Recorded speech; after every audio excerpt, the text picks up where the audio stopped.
আজ থেকে প্রায় 1000 বছর আগে মিশরের বিখ্যাত একজন আল্লাহওয়ালা শায়েখ আবু আবদুল্লাহ জাজুলি রহমাতুল্লাহি আলাই একদিন সফরে বের হয়েছে। পথিমধ্যে নামাজ রক্ত হয়ে গেল।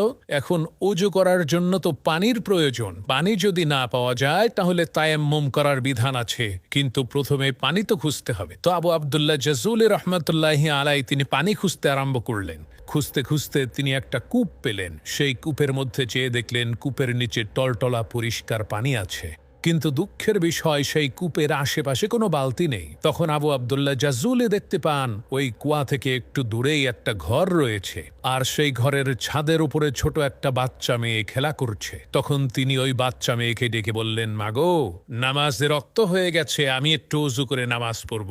এই কুয়ার আশেপাশে কোনো বালতি দেখতে পাচ্ছি না, তোমাদের ঘরে কি কোনো বালতি আছে নাকি? আমাকে একটু দাও, আমি কুয়া থেকে পানি উঠিয়ে উযু করব।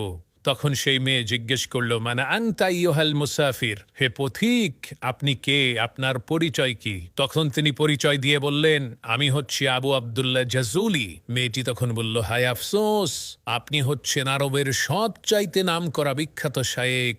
আরবের প্রত্যেকটা মানুষই আপনাকে চেনে। আপনি এত প্রসিদ্ধ নামকরা একজন আলেম হয়েও কূপ থেকে পানি উঠানোর জন্য বালতি তালাশ করছেন, এটা তো খুবই আশ্চর্য বিষয়। মেয়েটির এই কথা শুনে আবু আবদুল্লাহ জাজুলি খুবই অবাক হয়ে মেয়েটিকে বললেন, মা, বালতি ছাড়া কূপ থেকে পানি উঠাবো কি করে, তুমি বলো তো দেখি।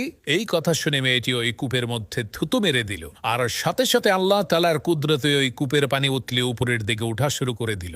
মেয়েটির এই কেরামতি দেখে আবু আবদুল্লাহ জাজুলি তাকে প্রশ্ন করল, মাগো, তুমি কি এমন কাজ করেছো, কি এমন আমল তোমার আছে যার কারণে এত বড় কেরামতি তুমি দেখাইতে পারলা? তখন সেই মেয়েটি বলল, হুজুর, আমি মাঠে বকরি চড়াই, আর আমার বকরিগুলো যতক্ষণ পর্যন্ত মাঠে ঘাস খেতে থাকে ততক্ষণ পর্যন্ত আমি আল্লাহর শ্রেষ্ঠ পয়গাম্বর বিশ্বনবী মুহাম্মদুর রাসূলুল্লাহ সাল্লাল্লাহু আলাইহি ওয়াসাল্লামের উপরে দরুদ পড়তে থাকি।